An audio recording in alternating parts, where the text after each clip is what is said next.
رب العالمين بارئ الخلائق أجمعين باعث الأنبياء والمرسلين ثم الصلاة والسلام على أشرف الخلق وأعز المرسلين حبيب إله العالمين أبي القاسم المصطفى محمد اللهم صل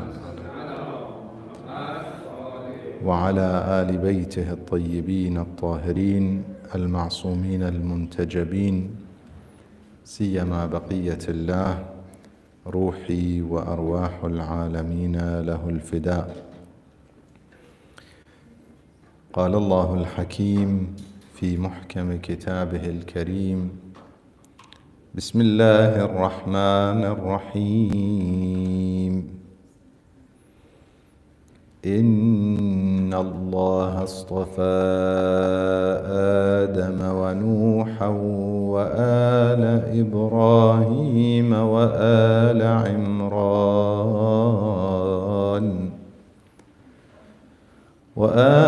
عمران على العالمين ذرية بعضها من بعض آمنا بالله صدق الله العلي العظيم. اللهم صل على محمد وآله. Dear Mu'mineen and Mu'minat, brothers and sisters, Assalamu alaikum wa rahmatullahi wa barakatuh. Congratulations on the birthday anniversary of Imam Muhammad Al-Jawad alayhi salam, and on the upcoming occasion and the birth of Amirul Mu'mineen Ali ibn Abi Talib alayhi afdal as-salawati wa tahiyyat. The actual date of his birth on the 13th of Rajab will be perhaps on Monday, this coming Monday.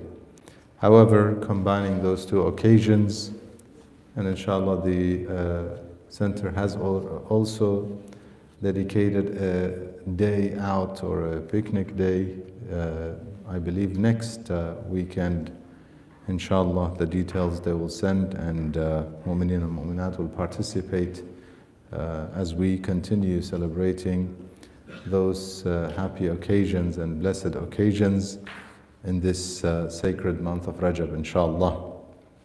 The topic that I had in mind for tonight is how can we emulate the character of Amirul Mu'mineen alayhi salam, and also the character of Imam Muhammad Al-Jawad alayhi salam. Perhaps this is the reason why Allah subhanahu wa ta'ala appointed those leaders. He sent the messengers and appointed leaders or successors of messengers so that we can benefit from their impeccable characters and therefore follow them, become like them. That is the purpose. In the Holy Quran, Allah subhanahu wa ta'ala says, surely in the personality of Rasulullah sallallahu alayhi wa sallam, you have a great example or a beautiful example, role model, uswatun hasana. And often I remind myself and Mu'mineen and Mu'minat that even the titles that the Imams hold, the Prophet and the Imams of Ahlul Bayt, these titles are important for us to learn from. Their names and titles are not there for no reason. And every one of them is significant, and we should learn from them and try and be like them. Learn from these titles as they describe the personality. When we speak of Rasulullah sallallahu alaihi wasallam, for example, he has some of the most beautiful titles that he is known by. Some of them given to him by Ahlul Bayt, the Imams of Ahlul Bayt. Some of them the society described him, and therefore they were inspired by Allah subhanahu wa ta'ala to recognize these beautiful characteristics and give him these titles. And some of them were given by Allah subhanahu wa ta'ala in the Holy Quran. When we refer to him as Nabiyyur Rahma, for example, in Dua Tawassul, we say, Binabiyyika Nabiyyur Rahma. So one of the titles is Nabiyyur Rahma. Where did this come from? Allah subhanahu wa ta'ala describes him when he says in the Holy Quran, وَمَا أَرْسَلْنَاكَ إِلَّا رَحْمَةً لِلْعَالَمِينَ.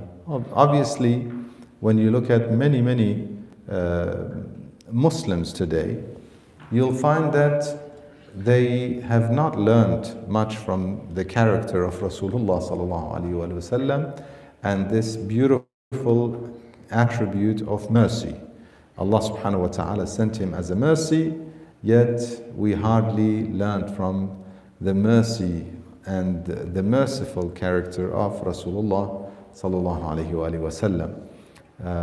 This is unfortunately because a big part of it is because of the khulafa that came afterwards, and especially Bani Umayyah and Bani al-Abbas tried to justify their shortcomings by making accusations against Rasulullah sallallahu alaihi wasallam that described him contrary to how God and Allah subhanahu wa ta'ala in the Holy Quran described him.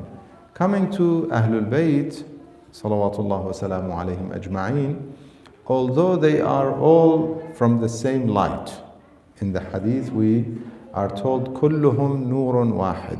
They're all from the same light.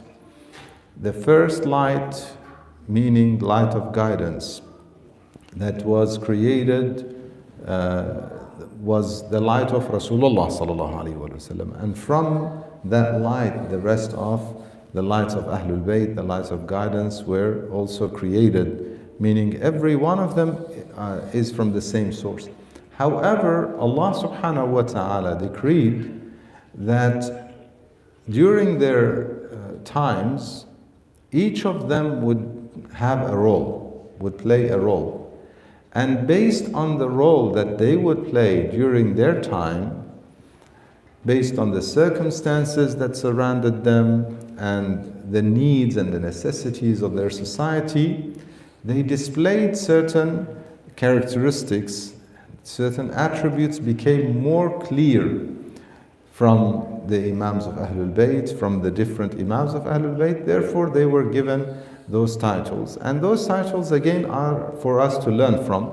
When we speak of Imam Amirul Mu'mineen, alayhi afdalu salawat wa tahiyyat, he has many titles. I want to focus on the Iman aspect because he is Amirul Mu'mineen. You know, he has that Amir is, you know, the one who is at the highest level. You know, at the level where, you know, if you have a group of people, whatever they are, let's say you have a group of professors, the one who is the most knowledgeable, he is the leader. He is their Amir. If you have farmers, if you have whatever field you speak of, the one who has the best, you know, the knowledge and the know-how, experience, and puts it in the best way, then they become the Amir of that. Imam Ali alayhi salam became Amirul Mu'mineen. In other words, Mu'mineen, if they want to be led and find higher levels of Iman, that is their Amir. Rasulullah sallallahu alaihi wasallam emphasized this point from his life. And the Imams of Ahlul Bayt, by the way, they confirmed many times that this title belongs to Imam Ali alayhi salam. None of them accepted to be called with that, and they also clarified that anyone who used this title is usurping this title. It doesn't belong to anyone else. You know, whether it be the first few khulafa, you know, the three before Amirul Mu'mineen alayhi salam, or anyone else afterwards from Bani Umayyah or Bani al-Abbas. None deserved and had the right to accept for themselves a title of Amir al-Mu'mineen. Not even the Imams of Ahlul Bayt. This is unique, special for Imam Ali alayhi salam. I'll come back to it inshallah. I want to, since we are celebrating the birth of Imam Jawad alayhi salam as well, I want to speak a little bit about the qualities and the characteristics of Imam Jawad alayhi salam, and from that we'll come back to Amir al-Mu'mineen alayhi salam. We'll come back to him, inshallah, promise. So, if Allah subhanahu wa ta'ala gives me the opportunity, inshallah. Imam Al-Jawad alayhi salam, one of his titles, obviously, is Al-Jawad. Extremely kind, generous, giving. However, we think of the Imams at their time only.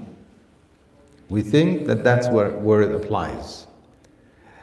There is another application of the Jud of Imam Jawad alayhi salam, of the generosity and the grace of Imam Jawad alayhi salam, beyond his life and beyond worldly things. So many people think, okay, if you want sustenance, you want some rizq, you want some, you want to live a more comfortable life financially, you seek from Allah subhanahu wa ta'ala through the wasila of Imam Jawad alayhi salam, which is okay. We have, in fact, a dua, which is in Mafatih al-Jinan. It has a couple of titles. One is Dua al-Faraj, not the famous one, and one is Tawassul Akhar. In the Mafatih, it's written Tawassul Akhar. In other words, another Tawassul. You have the famous Dua Tawassul and the second one. In this second one, in the name of Imam Jawad alayhi salam, we ask Allah subhanahu wa ta'ala for sustenance and to make us needless in the dua. It is the part, it's a dua seeking tawassul of all the ma'sumin, the 14 ma'sumin. However, with each of them, or sometimes a few of them, a specific need. With Imam Jawad alayhi salam, the request that we ask for from Allah subhanahu wa ta'ala is Allahumma inni as'aluka bihaqqi waliyika Muhammad ibn Ali alayhim as-salam illa jutta bihi alayya min fadlik. I ask you, Ya Allah, by the rights of your wali, Muhammad, the son of Ali alayhim as-salam, meaning Muhammad al-Jawad in this case, that you give me generously from your fadl. We said earlier, there's fadl, the extra, not just what you need, not just sufficiency, but more, extra.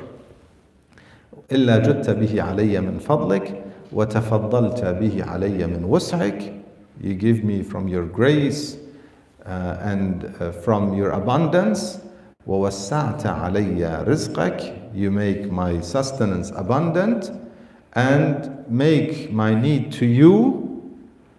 وجعلت حاجتي إليك وقضاؤها عليك. And you fulfill my needs and make me needless of people, in other words. وَجَعَلْتَ حَاجَتِي إِلَيْكَ. So I don't go to anyone else. I don't have to go to the people and ask them. You give me, Ya Allah, and suffice me. And that is all types of rizq. It's not limited to one type of rizq, meaning money or just the monetary things. All kinds of rizq and blessings and grace from Allah subhanahu wa ta'ala. So that is okay. However, there is another aspect of the Jud through Imam Jawad alayhi salam, generosity through Imam Jawad alayhi salam. This is alluded to in the hadith by his father, Imam Ali ibn Musa al-Rida alayhi salam. Allahumma salli ala Muhammad wa ala. Imam Rida alayhi salam, in a beautiful hadith, he says, there is no child who is born that is more blessed and brings more blessings to the believers There's no child who's born that brings blessings to the believers, to the Muslimin, more than this son, and he points to Imam Al-Jawad alayhi salam. Blessings through Imam Jawad alayhi salam. This hadith needs to be deeply studied and analyzed. What kind of blessing, a blessing for the believers? Some of our scholars, they reflect on this hadith and they suggest that the Imams of Ahlul Bayt in general have a role initially during their life, and each one of them also has a role during the time of ghaibah, as we're going through it, and during the time of the leadership and the imamah and the return, whichever way you look at raj'ah. I don't want to get into the details of raj'ah now. Whichever way, we have to believe in raj'ah, but what level of raj'ah and what do we understand of raj'ah, that's a different discussion. Each of the imams at the end of times, during the time of the leadership of Ahlul Bayt, of the Prophet and his family, they also have a role. And that Jude, so Imam Al-Jawad alayhi salam, his barakah applies there. Not just during his life, not just as someone who we learn things from in our lives, but that also applies during the time of the leadership of the Imam of our time, Ajjalallahu ta'ala farajahu al-Sharif, Al-Hujjat ibn al-Hasan. May Allah subhanahu wa ta'ala bring his return sooner, inshallah. Allahumma salli ala Muhammad. So if we try and reflect on what kind of Jude and what can we learn from the Imam and emulate in our lives to prepare for the time of the leadership of Ahlul Bayt. This is how we should look at our lives, by the way. As people who are muntadhareen. We're living at the time of the occultation of our Imam, Ajjalallahu ta'ala farajahu al-Sharif. Therefore, we should be awaiting the Imam in a state of intidhar. What is the state of intidhar? The state of intidhar is to be expecting, when you have an expectation, you expect a guest. We're expecting the return of the Imam. We prepare for that time. We prepare ourselves, we prepare our environment, we prepare our children, our community. We have to, when you're living in anticipation of something, you do something for it. It's not just, okay, we believe that there is Mahdi. That is for the rest of the schools in Islam. Other schools in Islam, they believe in, believe it or not, all Muslims believe in Al-Mahdi, Ajjalallahu ta'ala farajahu al-Sharif, as a school. Now, as individuals, I'm not sure. But as schools of thought in Islam, pretty much all of them. However, for most of them, the Imam of our time is a concept. Therefore, there's no awaiting, there's no anticipation, there's no preparation, there's nothing. Absolutely nothing. For us, he is something. He is a reality. We know he is there. We know he was born and he went into occultation and he's coming back. Therefore, we have to prepare for that time. And so we don't just live our lives as in today and that's it. I'm living here. Let's be clear on this. Let's not be like other mammals. I don't want to use other names. Not tonight, inshallah. Allah subhanahu wa ta'ala says, those who only live their lives for their desires, to eat and follow their desires, أُولَٰئِكَ يَأْكُلُونَ وَيَتَمَتَّعُونَ كَمَا تَأْكُلُ الْأَنْعَامُ. They're like cattle. Let's not be like other mammals. Let's be intellectual humans. Yes? Intellectual humans, we understand that we have a big, there's a big plan for us. We have a big role to play in our lives. beyond just eat and drink and live our lives. In order to achieve the big goals in life, we need to learn from the best, emulating the best. Those who made a change in the course of history. Those who continue to make change in the course of history. They continue. And those who will eventually lead a divine government, not just filled with justice. I have to clarify, this is where I'm getting to. Not just filled with justice and equity. Not only a government of qist and adl. Not only that. And that's where I'm getting to. In the government of the Imam of our time, Ajalallah Ta'ala Farajahu Sharif, and the leadership of the Imams of Ahlul Bayt, this is where the application of these titles become a reality. Every one of their titles. So it's not only a government of justice, which is the minimum. It requires the Imam of our time, Al-Muntaqim, the one who would take revenge. And yes, there is revenge, but not from individuals necessarily. From any ideology, any movement that is destroying humanity. Rasulullah sallallahu alayhi wa sallam, he started that, Allahumma salli ala Muhammad wa ala.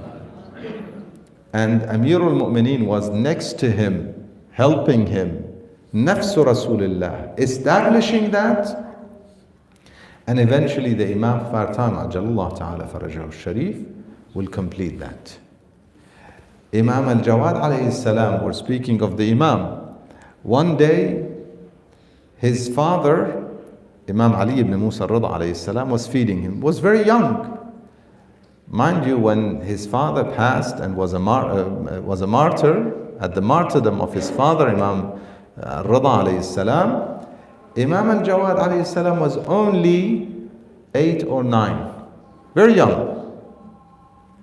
Therefore, when this incident happened, he was being fed by his father. According to the riwayat, he was very young because afterwards, Imam Rida alayhi salam was taken by Ma'mun and spent the last few years of his life in Iran, or in today's Khurasan.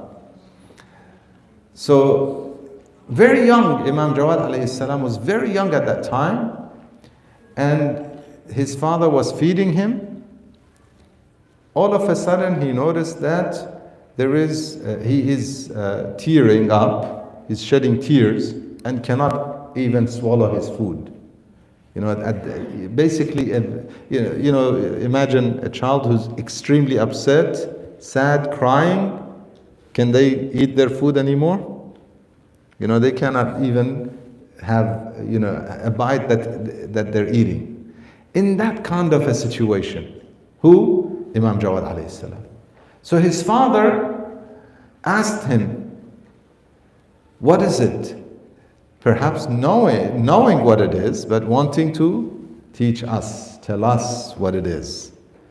So he said, I remembered what they did to my mother, or our mother, Fatima Zahra, salamullah alayha. Allahumma salli ala Muhammad wa ala. And then he swore that the revenge should be taken. The Imam swore. And it is through his grandson, Al-Imam Al-Hujjah, Ajalallah Ta'ala Farajah. So the Imam of our time is Al-Muntaqim from anyone who is an obstacle and any concept, ideology and system who becomes an obstacle on the path of justice. He wants to establish, the goal is to establish justice on earth. Anything and anyone who becomes an obstacle has to be removed. This is the role of Al-Imam Al-Hujjah, Ajalallah Ta'ala Farajah. However, as I mentioned, in that government, it is not just justice. It's beyond that. One of the concepts that would become commonly frequent in that government is generosity amongst the people. Is justice higher or generosity? Question. Huh? Justice or generosity? Generosity is higher. Is justice higher or طيب and tahara? Imam Hussein alayhi salam, he represents in that government the concept of طيب, something that is extremely beautiful, extremely pure. طبتم وطابت الأرض التي فيها دفنتم. He represents طيب, for example. Imam Jawad alayhi salam, in that government, he represents generosity. People become beyond just fair and just. People become inspired by Imam Jawad alayhi salam. They look for the poor to give. The hadith says, in that time, people search for the poor to give them. Imam Baqir and Imam Sadiq alayhi salam, they inspire the people with knowledge. In that time, everybody becomes a jurist. The hadith says even mothers who are caring for their children in their home become jurists.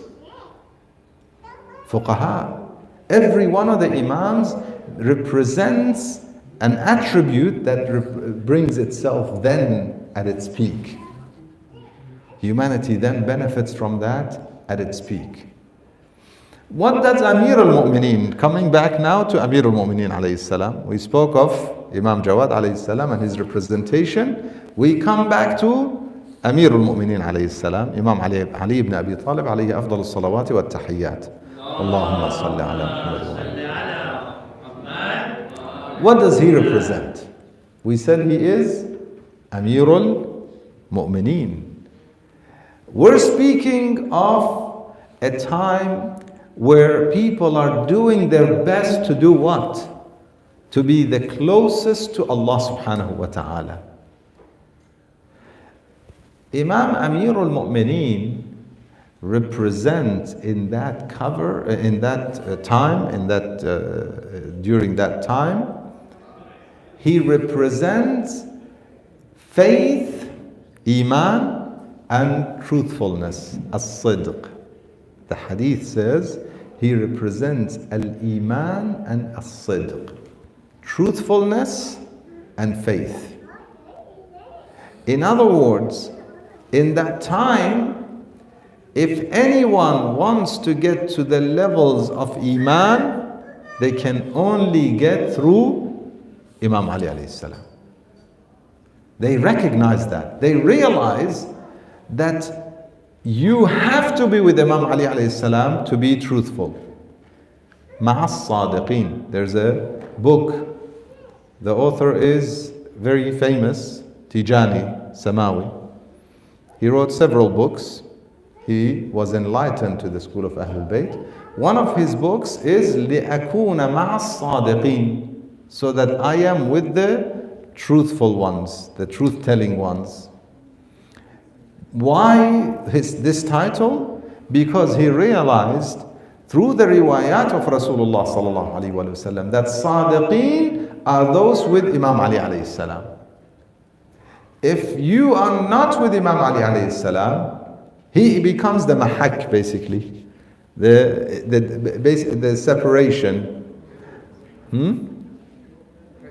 Criteria, ahsan, like this, the yardstick, measurement. You measure through him. You're with Imam Ali alayhi salam, you're a mu'min. You're not with Imam Ali alayhi salam, you're not. Because at that point, it becomes obvious.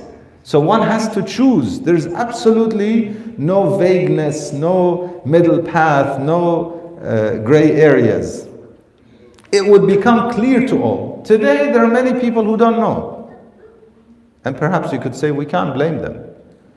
Perhaps in many cases, we might be It might be part of our shortcoming in terms of presenting Ahlul Bayt to the world.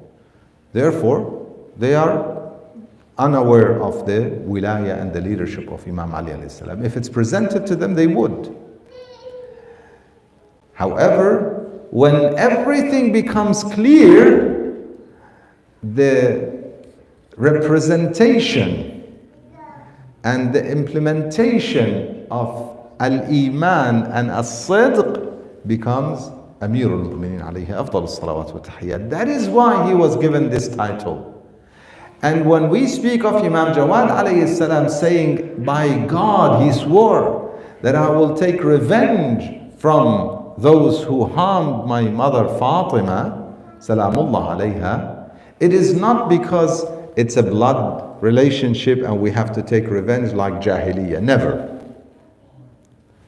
It is not because the Imam is, an angry person who wants to have revenge. No, that's not what we have to, how we would see it. A believer who knows the Prophet and his progeny, salawatullah wa salamu alayhim ajma'een, would never think that Imam Jawad alayhi salam is either vengeful or has asabiyya of jahiliyyah, this because it's family and so on. Never. So what is it? It's because through the revival of the method of Fatima following Amirul Mu'mineen, we would be able to follow the right way of Iman. The best example of following the Amir is Fatima salamullah alayha. Therefore, the revival of it is through intiqam for Fatima alayhi salam. Why? Because she was establishing the rights of Imam Ali alayhi salam. She was clarifying the fact that it is through him that you get to Iman. Why? Today, you look at the world. Anyone who has the love of Amir al-Mu'mineen alayhi salam, anyone who has, whether or not they belong to the school, that's a different story. And I mentioned earlier, it could be lack of knowledge, lack of understanding. It could be stigmas that are associated with certain groups and what they have been exposed to. It could be many factors why people are of a certain faith or certain school of thought within Islam, for example. However, when they are presented with the personality of Amirul Mu'mineen alayhi salam, the only ones who would be in love with him and want to be like him, emulating him, are who? Are the believers, the sincere ones, the sadiqeen, the truthful ones. He becomes madhhar as-sidq wal-iman. And who would oppose? Munafiq or kafir. This is why I'll finish inshallah with this one. Rasulullah sallallahu alayhi wa sallam, Allahumma salli ala Muhammad wa ala Muhammad. He says, Ya Ali, no one will love you except a believer, Amirul Mu'mineen. And no one would detest you except a hypocrite or a non-believer. Kafirun aw munafiq. We ask Allah subhanahu wa ta'ala to grant us sincerity in our love for Amirul Mu'mineen alayhi afdalus salawat wa tahiyyat, to be amongst the believers, amongst the truthful ones. We ask Him to make us amongst those who listen to what's said and follow what's best. Walhamdulillahi Rabbil Alameen. Wa sallallahu wa sallam ala Sayyidina wa Nabiyyina Muhammad wa alihi at-tayyibin at-tahirin. Allahumma salli ala Muhammad wa alihi. If there are any questions, we'll have a couple of minutes for questions if there are any. If not, we will conclude. It seems like there are none. So inshallah we'll conclude with, okay, there is a question. Bismillah. Shaikh, how the Jews, Christians, Sunni Islam, Shia Islam, they view the prophets regarding mistakes, sins, committing sins? Just differentiation. Ahsan. Yeah, so that's a good reflection. The question is, how do different groups of faith or religion, Jews, Christians, and Muslims, and within Islam, different schools of thought, Shia versus Sunni, how do they see prophets and whether or not they would commit sins, infallibility, and so on, correct?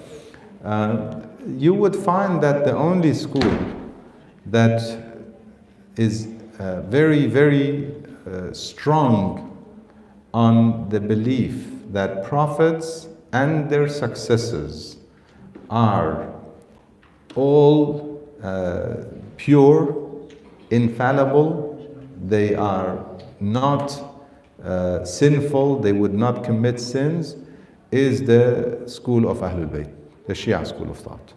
Other schools have that, they do believe in some level of infallibility, but not complete. And other religions, unfortunately, in the distortions in their books and scriptures, they have fabricated so many stories of the prophets being sinful and so on. Save obviously Isa alayhi salam, Jesus, because Christians consider him as God or the Son of God, so it's a little bit different in that regard. But pretty much they adopt or they accept everything from the Old Testament and whatever was there from other schools, and pretty much or from Jews and other scriptures, and pretty much all of that portrays prophets to be sinful individuals who were, average or even below average people, and then they were chosen. All of a sudden, they became different people and became better. Okay, not completely sinless, but better than before. Whereas in the school of Ahlul Bayt, we see the necessity that God would only choose the pure ones, and then He would protect them so that they become role models, and everything that they say and do is a proof, is a hujjah. The Prophet would never say something that is from shaitan, and Ahlul Bayt would never say something that is affected by shaitan, neither do they do anything that is affected by their whims or desires or shaitan, and therefore everything that the Prophet does is sunnah, is a tradition that we follow. Everything that Ahlul Bayt do is something that we follow because they are infallible. And that's a logical thing, inshallah. We can discuss that in a separate session. What about, do they make mistakes, the prophets and the imams? In the school of Ahlul Bayt, in the school of Ahlul Bayt, they would never commit a sin, and they would never do something that is not the best. Even in terms of their decision making, they always do what's best. Imam Ali alayhi salam clarifies, he says, never did I have to choose between two things except that I chose what is more pleasing to Allah subhanahu wa ta'ala. It's not a matter of choosing between pleasing versus displeasing. It's a matter of choosing what is pleasing and more pleasing. إلا أخذت ما هو لله أرضى. Okay, I took the position that is more pleasing to Allah subhanahu wa ta'ala, and that's the Imams of Ahlul Bayt. They always choose what's best. أحسنت. Walhamdulillah Rabbil Alameen. I request all mu'mineen and mu'minat to remember the marhumin and remember all those in need, all those in difficulty, with a prayer and the recitation of Al-Fatiha ma'a salat ala Muhammad wa ali Muhammad. Allahumma